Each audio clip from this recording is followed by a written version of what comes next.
imortais, de cada um de nós. Né? Como surgiu Jesus? De nossas trajetórias imortais de cada um de nós. Suas mãos, escolhidas por Deus, esculpiu essa belíssima casa, o planeta Terra, que nos acolhe e abriga. Criados por Deus, nós fomos a Ele entregue, como rebanho amado, a ser pastoreado por Ele. Pastor, mestre, guia. Ele organizou o nosso programa de evolução. Enviou mensageiros, portadores da verdade, e em tempos muito difíceis, Ele veio.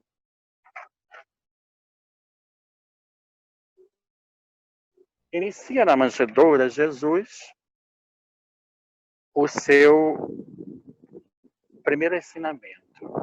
Porque na manjedoura ele chega e coloca a humildade como sendo a chave libertadora, base para desenvolvimento de todas as virtudes.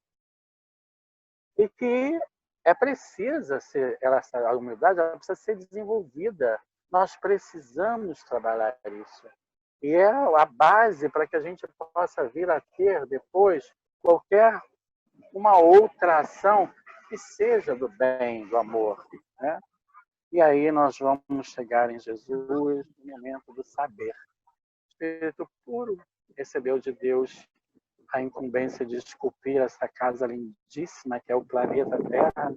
Né? Esses fluidos foram deslocados para sua mão e ele esculpiu essa maravilha que é esse planeta que nos abriga, que nos acolhe.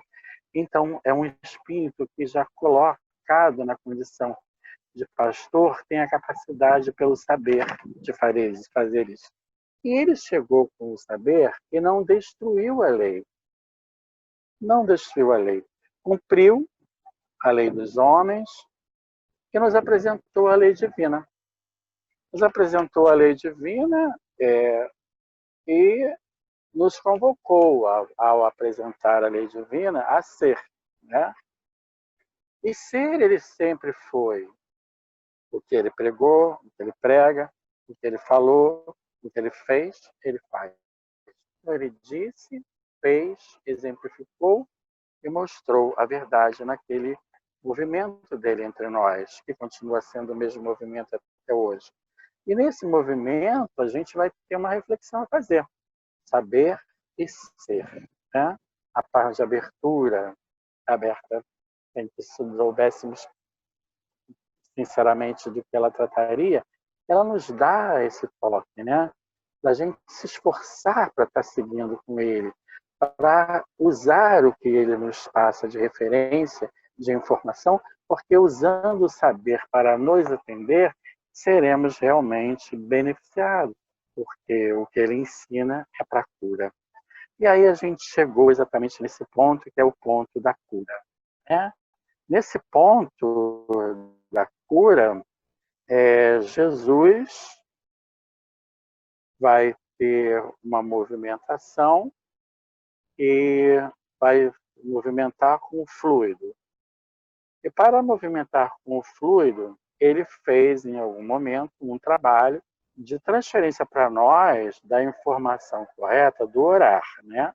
Ensinou a orar, porque o orar é o canal de comunicação com Deus. Ele ensinou a orar, colocou para nós como isso funcionava. Em alguns momentos ele se recolheu, se interiorizou e se comunicou com o Pai, com Deus. Né? E como funciona isso? A gente se recolhe, se aparta da confusão, do barulho, do burburinho, da desestruturação, da desinformação, e a gente vai ter o nosso recolhimento. Vamos utilizar o pensamento e vamos utilizar os sentimentos. Os sentimentos vão dar, né, forma, cor, tudo ao pensamento. Como esses sentimentos são sentimentos nobres, nós vamos estabelecer essa ligação com Deus, utilizando do fluido cósmico universal. O nosso pensamento, impulsionado pela nossa vontade, vai atravessar rapidamente todo o espaço necessário e chegar ao destino onde nós estamos enviando a nossa rogativa. Daí a importância de nós sabermos como funciona esse mecanismo da oração. Porque a gente coloca na oração a nossa petição, coloca na oração o nosso agradecimento, coloca na oração a nossa mensagem, né, de intercessória por alguém, por algo, por alguma coisa, por algum momento de alguém ou nosso, e ela vai chegar sem nenhuma barreira ao plano maior, que vai tomar as providências para que isso seja, dentro da lei divina, atendido, solucionado. Então, nós vamos, já entrando na oração, entrar nos fluidos da cura. Fluido cósmico universal, energia que emana do Criador, foram as mesmas energias, os mesmos fluidos que foram deslocados para a mão de Jesus, para que ele pudesse dar forma a esse mundo, a esse planeta. E Jesus, nós vamos ter com ele essa orientação. Aliás, Emmanuel, falando disso, de fluidos, ele diz que Jesus já sabe. E nós, inclusive ele, se inclui, né? Estamos aprendendo a lidar com o fluido. Então, nós, em lidando com o fluido, temos um espírito puro, Jesus, atuando em cocriação numa escala maior. E o primeiro movimento que a gente vai pegar para raciocinar nessa coisa do fluido, da atuação, da qualificação, da cura, é Lázaro.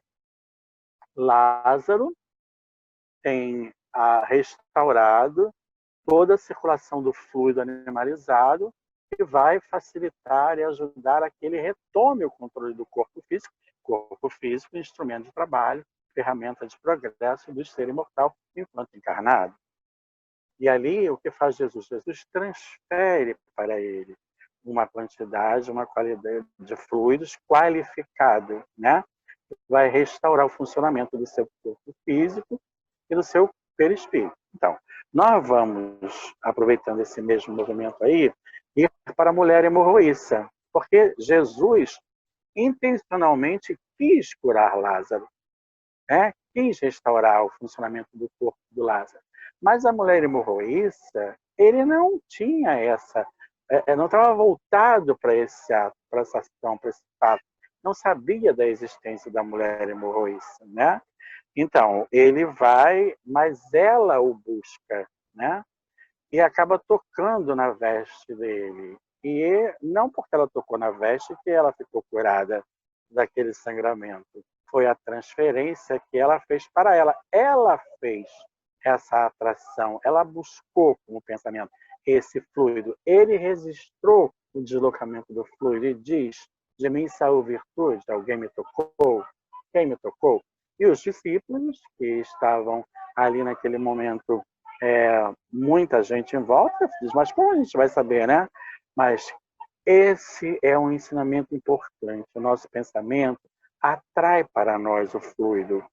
E pode atrair esse fluido de cura, esse fluido bom, mas pode atrair o fluido enfermiço, o fluido deletério, a depender das escolhas, da sintonia, né? Daquilo que nós estabelecemos como querendo fazer. Então, nós, agora vai nos caber uma pergunta, nós vamos nos perguntar, né?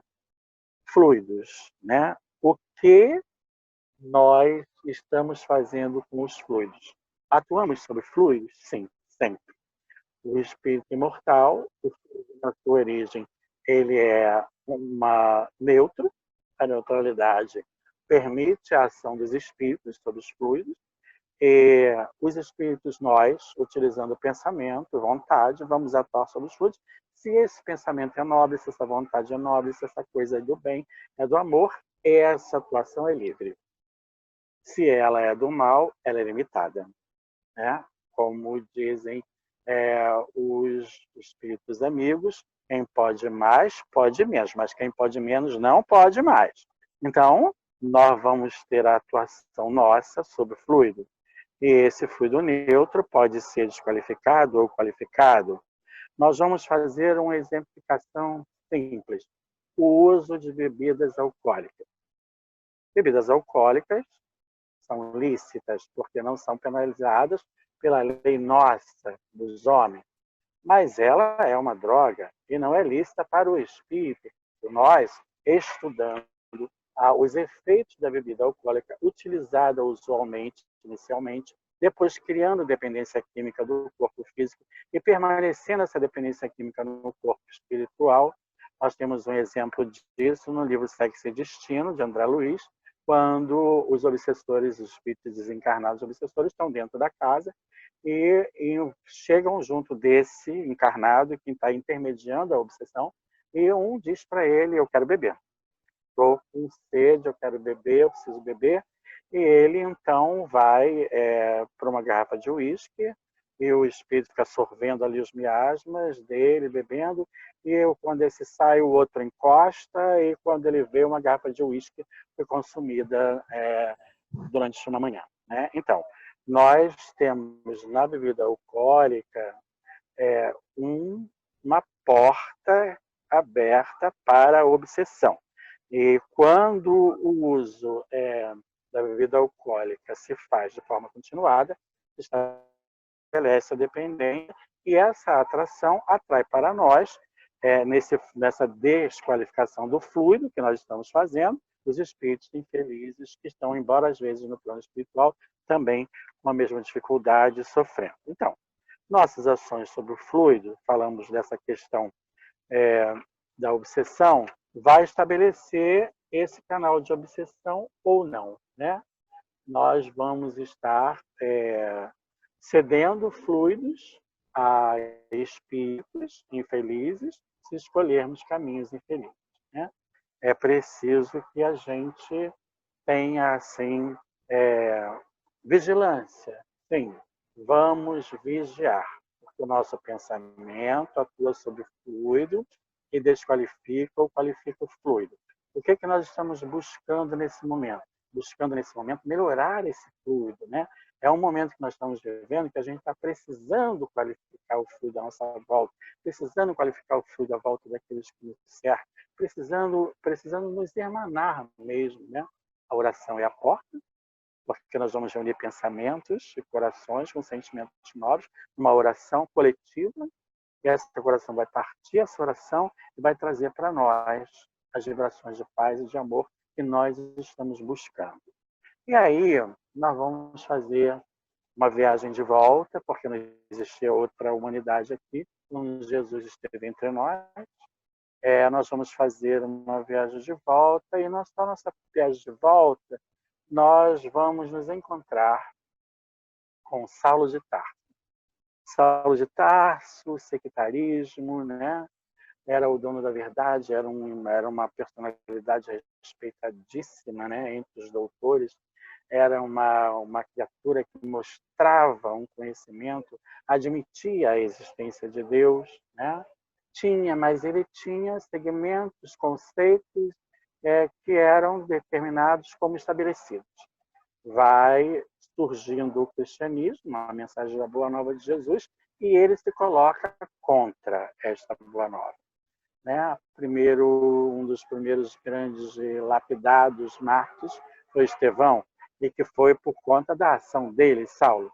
Né? E Saulo vai mantendo essa posição, vai perseguindo a mensagem da Boa Nova, a chegada da mensagem de Jesus, e nessa coisa isso provoca a misericórdia de Jesus. Isso desloca a misericórdia de Jesus em direção a ele. E Jesus vai interceptar o seu caminho, aquele célebre momento na entrada de Damasco, em que Jesus pergunta para ele, né? Saulo, Saulo, por que me persegues? Essa pergunta cabe a cada um de nós hoje. Será que cabe? Será que Jesus está nos perguntando por que o estamos perseguindo no momento em que nós Jorge, estamos... Jorge, você me Eu estou ouve? aqui. Nós não Eu estamos estou, ouvindo. eu estou ouvindo você. Oh, Você me ouve? eu, eu estou escutando. Miriam, você ouve Eu o ouço Jorge? também. Eu Eu ouço. estou escutando. Eu estou escutando. Sim, estou ouvindo, sim. Também. Vamos sim. Eu posso continuar? Posso continuar? Pode, Jorge, pode continuar. Então vamos. Nós estamos em Saulo de Tarso, e, na verdade, ao encontro com Damasco, ele se modifica e a cegueira física se instala, mas imaginamos e podemos imaginar qual é a vibração de um encontro pessoal com Jesus. Nós estamos aqui, cada um numa cidade diferente, estamos cada um nas nossas casas e nós estamos sentindo uma vibração ótima, uma coisa boa. Nós estamos sentindo essa vibração de Jesus. E Jesus está nos altiplanos da vida, mas nós estamos ligados com Ele nesse sentimento, nesse pensamento. Então, imaginemos o que é um encontro pessoal com Ele. É para a gente, sabe, perceber a grandeza da obra do Criador. Saulo, diante disso, se recolhe, interioriza, se pacifica, sai do poder temporal, da posição de destoque. Olha a humildade da manjedoura, olha a humildade da manjedoura, o convite lá na frente. Então, ele sai desse todo burburinho, se recolhe, vai viver as suas expensas, as suas custas, porque é deserdado pela sua clã, pela sua família. Ele vai viver as suas expensas, fazer artesanato e vai trabalhar. E aí vai se transformar aquele perseguidor responsável pela morte do Estevão lá, pela execução, que o fez se separar da mulher que ele amava tanto. Todo aquele episódio, Jesus não valorizou, não anotou, não teve nada, ao contrário, disse a Ananias: Ananias, recebe-o, mas esse homem é doido, eu vou receber, você recebe, porque ele é um vaso muito importante para o meu evangelho no futuro. E vem ser ele o Paulo de Tarso no futuro, que foi o grande médio após a crucificação. Ele foi a base do cristianismo após a crucificação. Ele fez, as cartas de Paulo até hoje norteiam no nosso espaço, né? Fazem, o Emmanuel busca, vários espíritos benfeitores buscam os textos de Paulo. Para em cima dos textos, tem várias páginas do Emmanuel, Paulo a Efésios, Paulo aos Coríntios. Por quê? Porque ele está intermediando o Cristo de Deus ali. Então, nós vamos sair do secretarismo dele para nos perguntar: estamos sendo secretários? Batemos o pé, fechamos questão, não abrimos mão de nossa posição, de nossa opinião. Nós somos os donos da verdade, sobretudo, sob o ponto de vista do aspecto político, de tudo. Nós somos os donos da verdade, nós estamos com a razão total. Então, isso é para nós sabermos, pensar. E aí a gente vai dar um giro e vamos lá no Públio, o senador. Públio, orgulho, vaidade, presunção, prepotência, poder, o efeito das ações desastrosas levará a doença a perseguir o sossego do núcleo familiar, porque com a filha doente, com todo o poder de um senador romano, eles não tinham paz. Tinha dinheiro, poder político. O César era o dono do mundo. Roma fazia o que queria. E ele tinha contato direto com o próprio César. Era um senador. E para ser um senador romano, não podia ser uma pessoa ignorante. Tinha que ser uma pessoa inteligente. Tinha que ser um espírito de inteligência desenvolvida. Porque ninguém chegaria ao Senado romano se não tivesse a inteligência desenvolvida. Estaria carregando pedras, escravos dos romanos. Né? Então, nós vamos buscar no Públio, a gente vai buscar no Públio essa referência do orgulho, da vaidade, e a esposa, ouvindo Jesus, compreendendo a notícia, solicita que ele vá ter um encontro com Jesus. E ele diz que não vai sair. A posição dele, de patrício romano, do orgulho, da vaidade, vai ir atrás de um pescador, que dizem que ele é um pescador, um carpinteiro, anda com gente simples. Se ele, por acaso, quiser cruzar meu caminho, por um acaso, eu posso falar com ele e pedir para ele vir à nossa casa. E aí é aquele grande encontro que nós todos conhecemos, que é a pergunta de Jesus: senador, por que me procuras, né? Por que tu me procuras, senador? E Jesus continua perguntando a todos nós, por que nós o estamos procurando? Né? Naquele momento, a presunção, a prepotência, o orgulho não permite ele, diante de uma vibração de um contato pessoal, modificar sua trajetória. Ele cai de joelhos, mas se levanta, chega em casa encontra a filha curada, mas ainda comete muitos enganos. Mas vem a seguir uma grande oportunidade da misericórdia que ele reencarna, ele toma, lhe é dado um outro corpo, 50 anos depois, na condição de servo simples, para ele desenvolver essa humildade que começa na manjedoura, que é o sinal que nós precisamos desenvolver essa virtude. Para desenvolvida ela, nós conseguirmos acertar. Aí nós vamos passar adiante e vamos chegar num encontro lindo trazido por Amélia Rodrigues, que é o mancebo rico. Ele tinha tudo.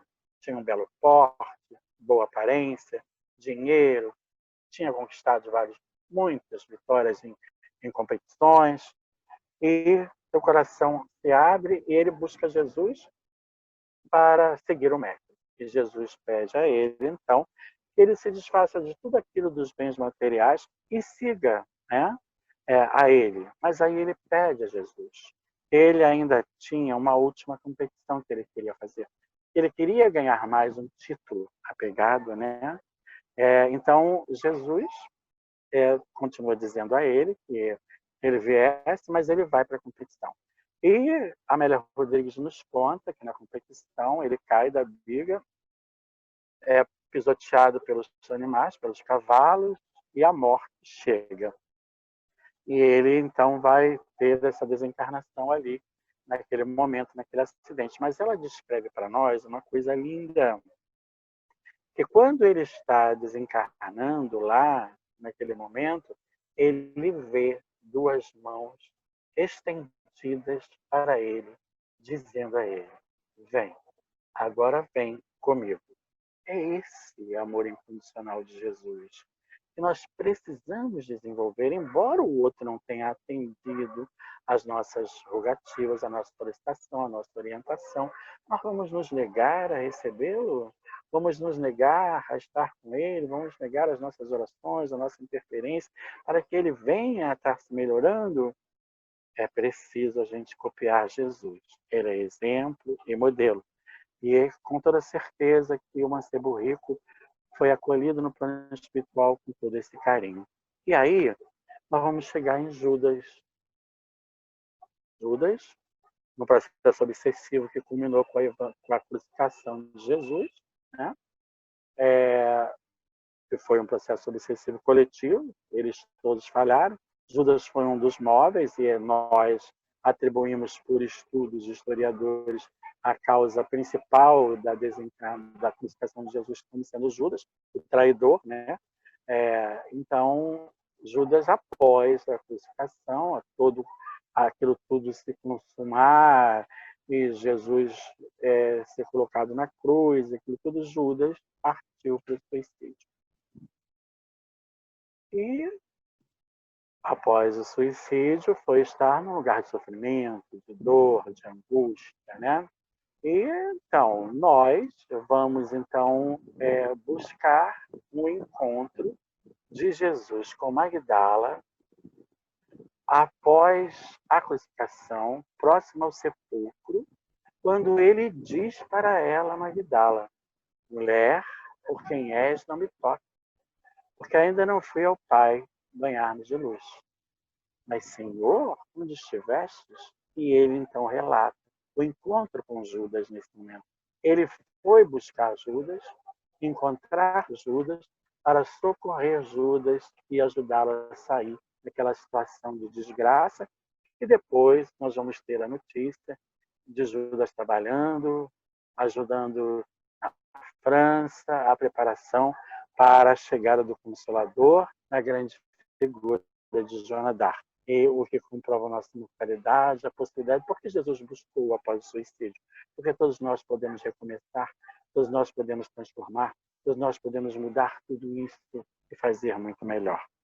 E nesse ponto, nós vamos ter, assim, esse encontro de Maria de Magdala com ele, lá, após o sepulcro. Jesus ali elimina toda essa questão de escolhidos especiais. Ele podia ter buscado para comprovar a imortalidade, a nossa imortalidade, a dele, né? A matar a morte como ele matou. Ele podia ter buscado João, o discípulo amado, podia ter buscado Maria, a mãe, né? Podia ter buscado os outros discípulos, tantos que estavam junto dele, o próprio Pedro, né? Mas ele buscou Magdala, mostrando exatamente que aquela que estava alijada, porque o preconceito não acompanhou, né? Para que ela, Magdala, tivesse sucesso nas suas empreitadas, ela teve que se exilar. Ela acabou, depois de tudo aquilo, se exilando, indo ficar com os leprosos, desencarnou. Qual é a época que foi quando se encontrou com ele de novo? Mas esse encontro no sepulcro é um encontro para nós pensarmos, refletirmos no momento que nós estamos vivendo. Não existem escolhidos especiais, existem chamados. Todos fomos. Hoje, as vozes daqueles que julgávamos mortos falam no mundo inteiro da verdade, da imortalidade, da causa e efeito. Os depoimentos trazidos, vamos lá buscar Kardec em Céu e Inferno, mostram essa diversidade de estados da alma ao regressar ao plano espiritual. E nós vamos buscar nessa referência material para nossa modificação agora, sem cobrança, sem chicote, sem angústia, sem medo e sem nenhuma possibilidade de assim arrastarmos conosco pessoas para lugares ruins, situações desagradáveis. Nós podemos modificar no dia a dia, no jeito de falar, no jeito de ouvir, no jeito de transferir alguma informação. Nós podemos estabelecermos os limites, todos devemos, né? Sinalizar limites para o outro é nossa obrigação, mas nós podemos olhar o outro como um ser imortal que somos nós. Isso muda tudo, né? E nós que já estamos assim felizes, muito felizes, porque viajar com Jesus pelo tempo, buscando trazer para o dia de hoje, para o nosso momento, essas consequências, as consequências da ação dele sobre Lázaro foram ótimas, né? As consequências que Lázaro voltou, o Lázaro redivivo, teve uma outra informação, né? As consequências da ação dele com a mulher hemorroísta, as consequências dele com o Saulo de Tarso, que se enganava com seus conceitos, com a sua forma de entender. Eu acho que toda hora bate a porta do nosso coração, né? Isso tudo foi se modificando e quantos de nós se encontra com Jesus hoje? Tem a qualificação do estudo, restaura uma saúde física do corpo físico, né? Restaura uma saúde mental, porque resolve um processo de assédio, de obsessão, e espíritos infelizes são afastados, mas nós, mais na frente, retomamos as mesmas tomadas mentais e continuamos fazendo as mesmas coisas que fazíamos, né? Fomos ao médico, ele nos deu o remédio, nós tomamos, mas depois nós voltamos a fazer as mesmas coisas que era a recomendação dele, sempre vai e não tornes a pecar, ou seja, quem adoece é você, nós não criamos doença, Deus não cria doença, né? Jesus não nos cria doença nenhuma, ele, pelo contrário, nos ajuda a nos livrarmos da doença. E então, o recado que fica para nós é que nós podemos trazer esse Cristo de Deus, esse Jesus para hoje, para aqui e agora. E uma marca que fica sempre no nosso coração muito forte, como a de Saulo de Tarso, é Magdala, porque nós entendemos que ela saiu do processo obsessivo, dos espíritos que a subjugavam via sexo, né?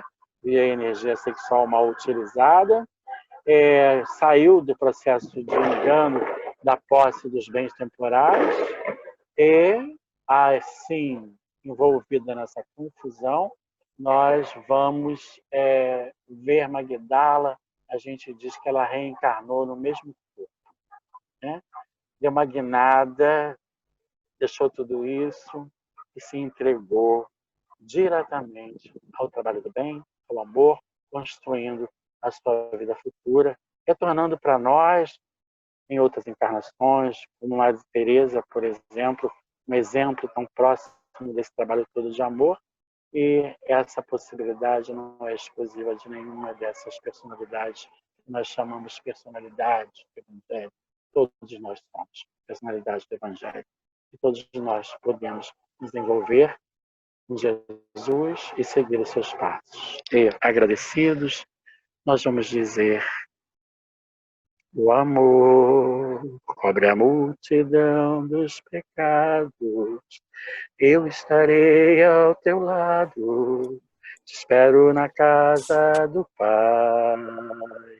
De alma leve, toda vestida de luz, no final da jornada, Maria de Magdala